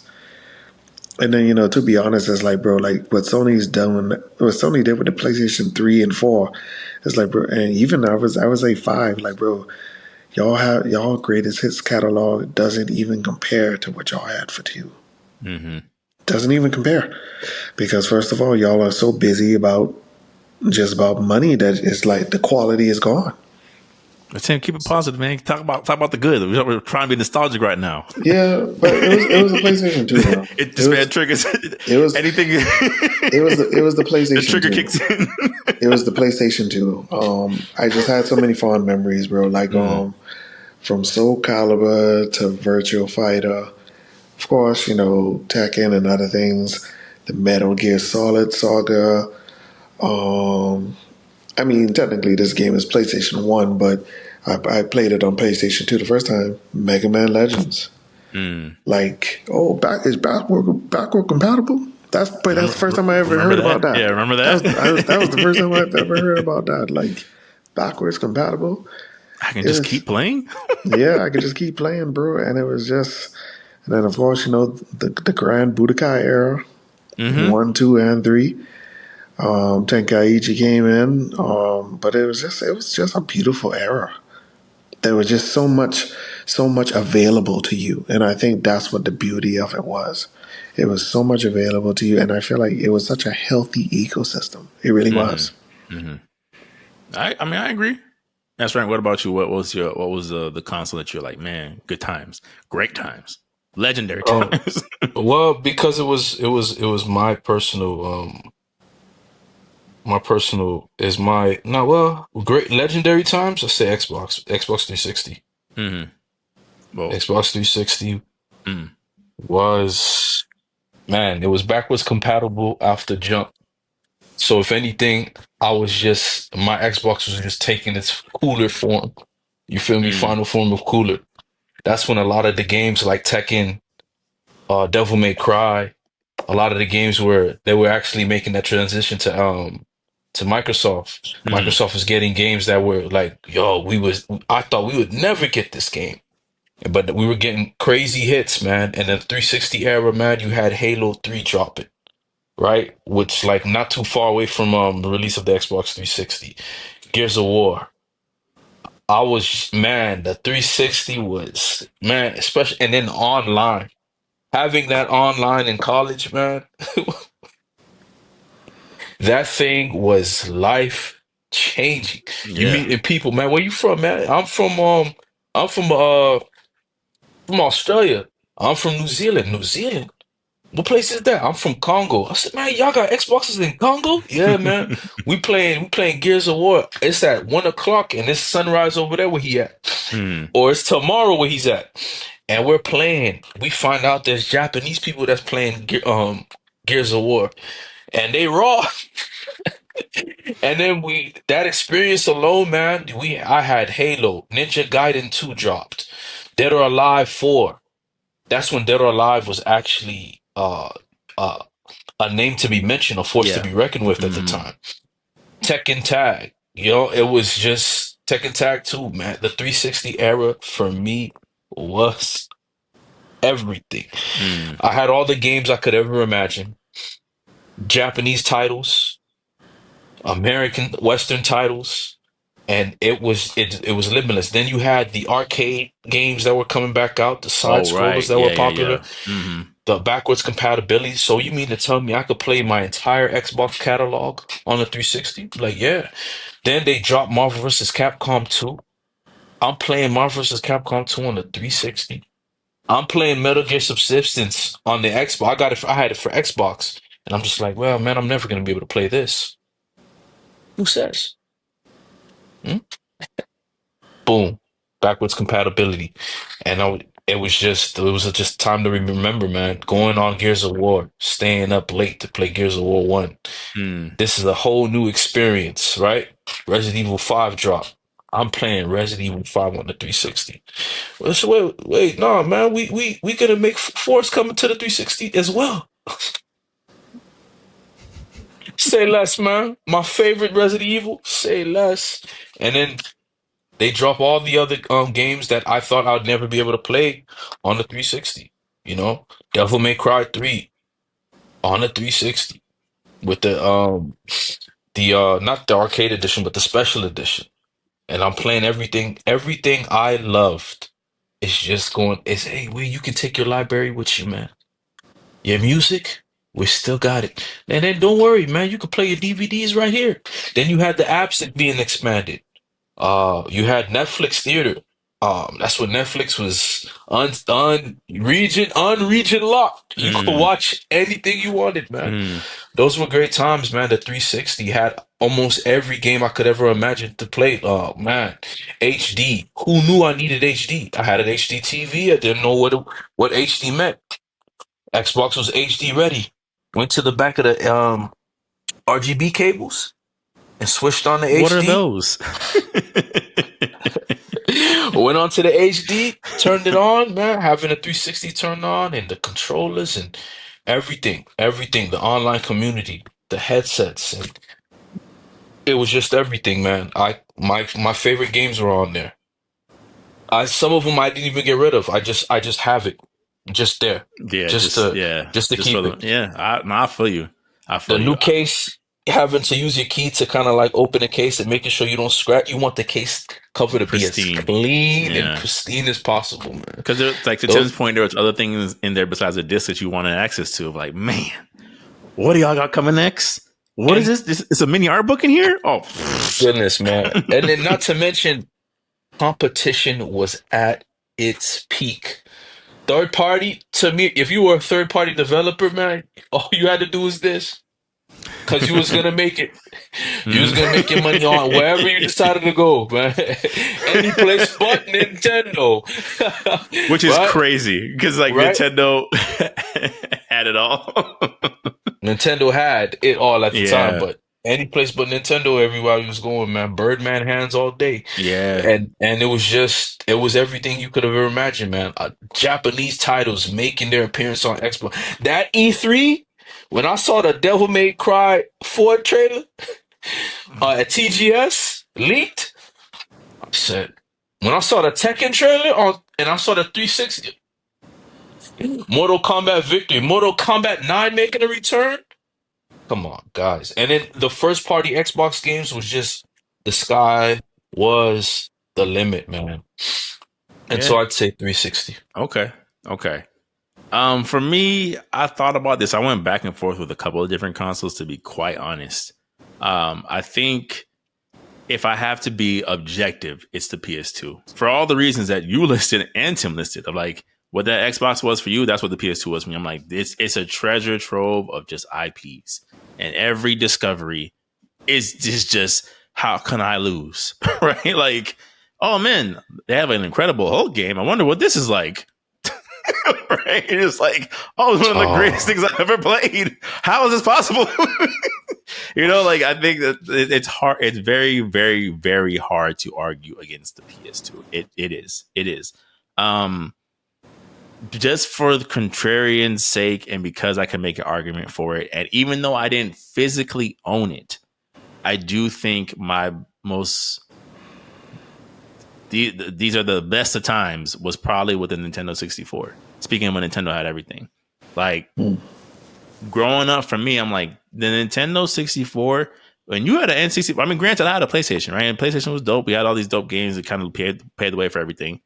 But there used to be sleepovers strategically planned from multiple households to go to the home that had the N64 with the 4 controllers.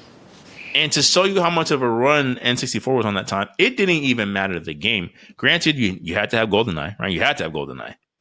But if you had GoldenEye, if you had Smash Brothers, if you had Star Fox, if you had Mario Kart, Diddy Kong Racing,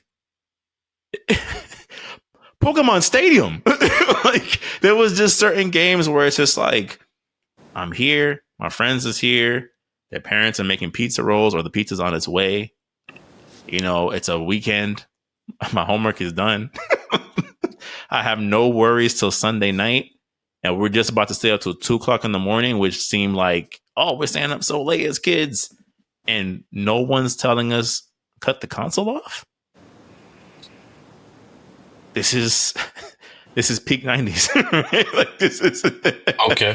Okay. it was just one of those things of like, I could even argue that the springboard of what would become modern gaming was piggybacked off of what the N64 kind of paved the way for. To your point, you don't get the Halo competitive scene or the Gears of War competitive scene without GoldenEye. You just don't. They're still trying to replicate the Super Smash Bros. Formula to this day. To this day. Nintendo, the N64 made me care about IPs I could care less about. Bomberman 64? Come on, man. It's a strategy game and I get to blow my friends up. Rayman 2? Yeah. Yeah, Donkey Kong 64. The DK rap. You know, it's just I think just in terms of like what that meant for me in terms of building the gaming community, the N64 I think does not get the level of appreciation that it probably deserves. Because let's be honest, that controller was funky. It was wonky, right? And they did not. That controller was not their greatest by any means. Like Tim said, they went for we're just gonna do something different. I don't care if it makes sense. Like, all right, try playing a fighting game on this. Spoiler alert: you can't. It's impossible. It just doesn't work. So yeah, the N64 for me, for sure. And then just the last topic for the night. Tim brought this up in the chat. What games are you guys looking to kind of close out your fall/winter season with? I mentioned this before. Definitely the Shredder's Revenge, the Ultimate Edition, with all the DLC packs. So far. Right? This is the last one, we promise. I'm looking forward to that. I would like to experiment with something new. Of course, I'm going to finish Jedi Survivor. Definitely, of course, do my best to platinum that. But really, right now, bro, I'm just clearing out a lot of like PS4 catalogs that I never just got the chance to finish. Mafia 1, the remake, I'm definitely going to finish that up. Going to finish up the God of War titles.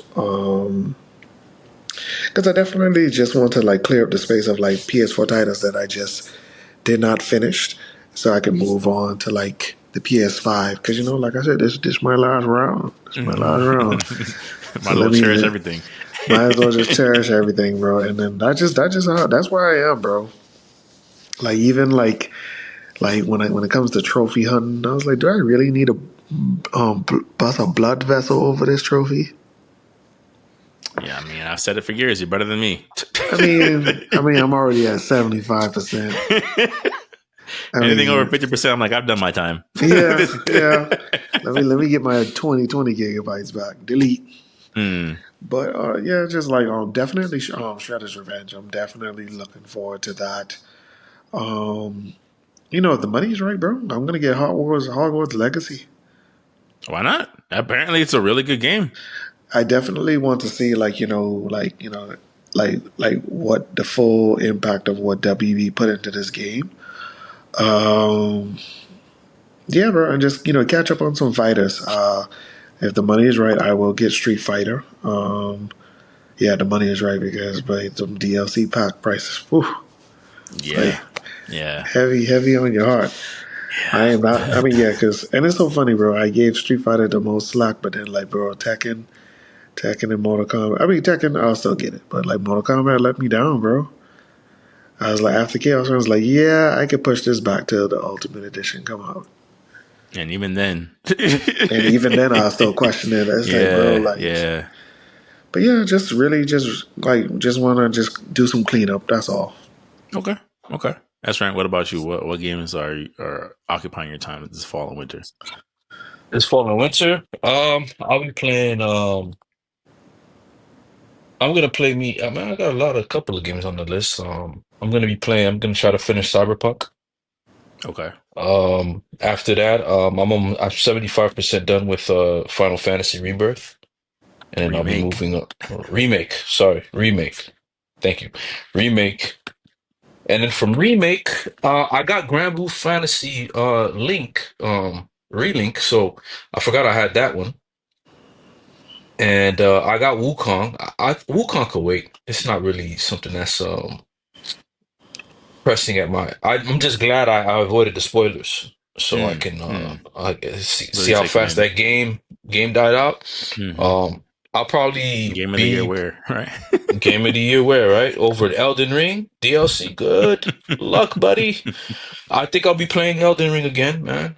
That was a great experience. That DLC was mm, delicious. So Mm, I'll be playing that. I'll probably be playing a little bit more Tekken. I actually really like what Tekken's doing. I'm not really pressed on it like everybody else is. I think people are just making noise for no reason. Just seagulls at the beach, you know? mm, And that's pretty much it. I'm gonna probably do another Halo or Combat Evolve run. I usually play it all every year. I play it, I go mm, through the game again. mm. Still one of my favorite Halos. Probably might play Reach, but those are the games I'm looking to get into. Okay. That's it. I got Warhammer. Warhammer is very fun. Mm. I didn't get too far, so I'm just gonna start all over again. I want to stream that game, and that's it, man. I will not be buying Mortal Kombat. I will not be buying. I'm going to get the DLC for Street Fighter. I think I'm gonna main Bison. I Mm. Oh, realize, okay. yeah, I'm gonna main Bison. And I think I'll just buy the season pass. I don't mind. I don't mind giving the game my money because to me they did a good job, and I wanted to thrive. So, and same thing for Tekken. I don't mind putting money into those games because I feel like I always get my enjoyment out of them to the fullest. Like all the characters I like, you got more than 15 characters that you're making me interested in playing, and that's a good buy. Yeah. Versus you just being That's wanting to hard to stick do to nowadays. Yeah. versus you wanting to stick to one character for, oh, well, this is the only character that's good or I like playing as. Yeah. No, seriously. Um, I mean, seriously. Like nowadays, like it's hard to find two or three characters you like in the game. You yeah. know, like where you're like, I don't like this gameplay style. You know, so I think that is a win. I'm gonna give Guilty Gear a try, but it's free on Game Pass, so I don't have to really spend any money. Um, and to see, because I do like Arc System Works. I think they're very valuable as far as where they're at as a company. There's a lot of games on the list. Yeah, I'm about to say, I'm like, bro, you got about 2 or 3 meaty like campaigns like that you Yeah. gotta see your way hmm through in 2 months. So, In 2 months. But no, but with Rebirth, I'll probably start that in 2025. It's no rush, man. I'm at the point where I don't have to play to anybody's beat. I got it. I can enjoy this game.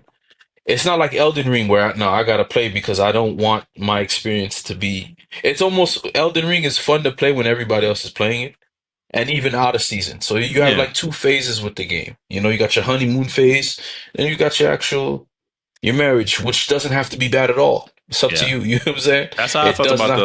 the remake games for Final Fantasy 7. Like I had like my Yeah. normal playthrough of like I gotta get through it now to take it in like while everyone else taking it in. And in a couple months removed, I'm like, let me go back and like really just Yeah. deep dive. Yeah. So So I definitely understand. yeah, that's it. Cyberpunk is great. I have the DLC already, so I'll be on that for a little bit. You gotta have your story. I have to have a story-driven campaign, man. That's where I'm at right now in my life, man.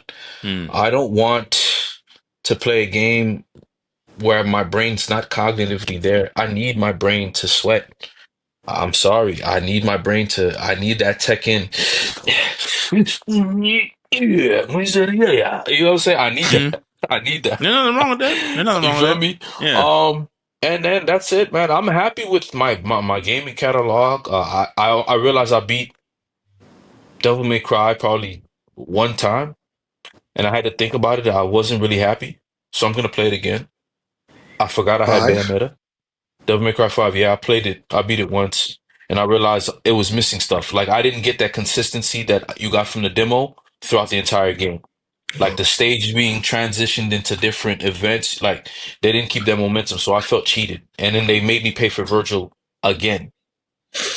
So the part where I felt like they should have reintroduced Mundus because he's obviously not dead.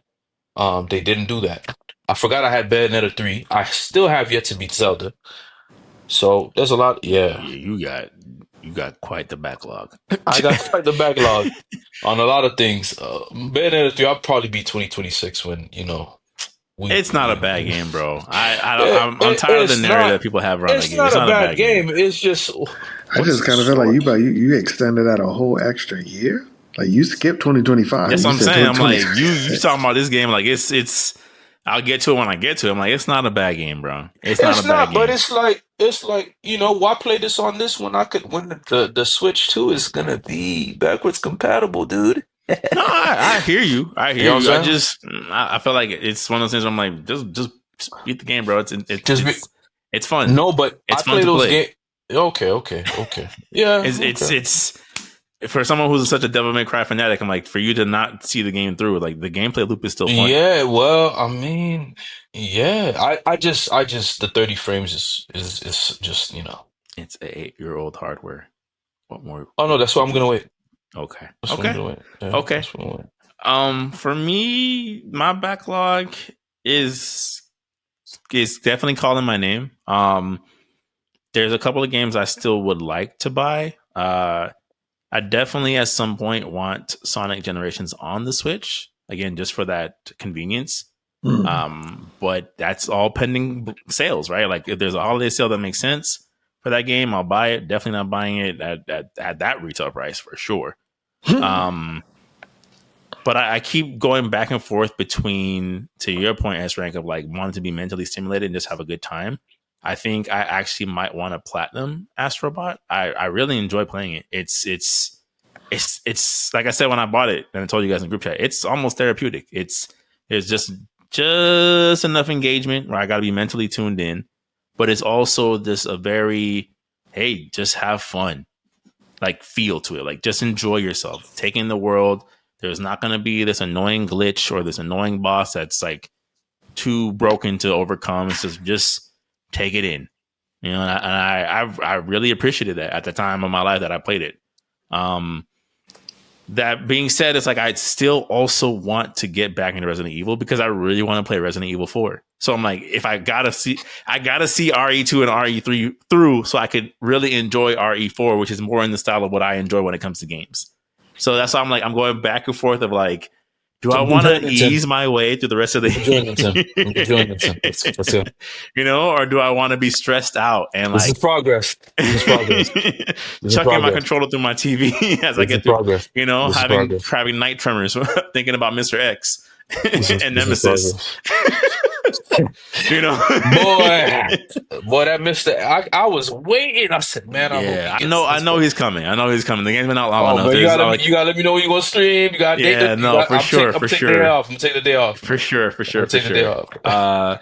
So there's that, and then I think there will be that space for just the simplified, beat 'em ups. I'm looking forward to us doing that series.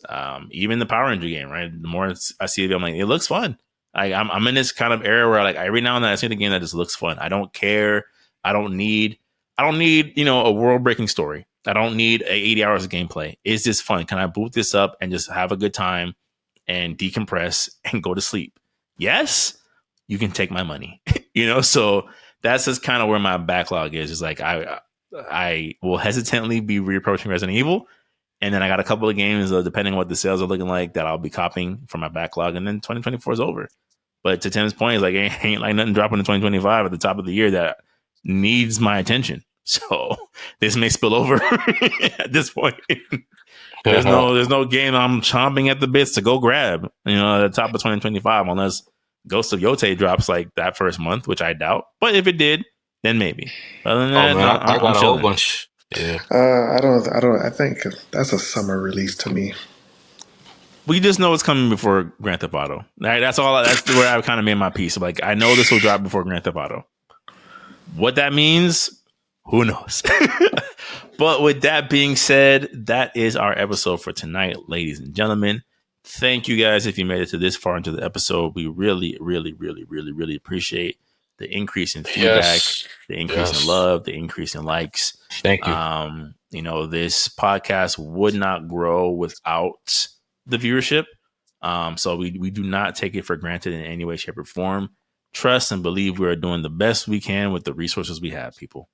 And the minute more resources become reasonably available, we will continue to elevate to make this what we really want to make it. You So help us get to 1,000, man. yeah, Help right us get now, to yeah, 1,000. we're on a subscriber roll, a viewership roll. Every click, share, and like helps. Believe it or not, I know you hear that rhetoric with every video, but it's true. Everything helps. So again, much appreciation, much love. We will continue to do this for as long as we're able to. Please follow us on Facebook, Twitter, yes, everywhere possible, because we're trying to build up all of our platforms and get the content out there in numerous ways, and we need your support. So please, it'll be in the description everywhere. Please give us the support. Yes. All right, man. We love you. We couldn't do it without you. Yes. We just want to share our thoughts and talk. We believe that we have matters of the heart that every wise gamer wants to say, but just doesn't have the energy to say because there's so much chatter, so much noise. So many And things so, plucking at your heartstrings. Yeah. yeah, and can I have a discussion with this individual that just doesn't seem to think on the same frequency as I? You can. And that's why we're here. So That's what feel free to comment. when you're looking for a Feel little word called nuance, look no further. Look no further. Just right over the mountain horizon as the sun peaks up, and then you'll see us three standing right there, waiting to welcome you in. Okay? Join the prophets of gaming. Join the prophets of gaming. That being said, let us I'm done. congregate. That being said, I am Antonius DaGamer, Super SSS Rank, Mykale Smith, Press Start Select Podcast. Till next time, peace.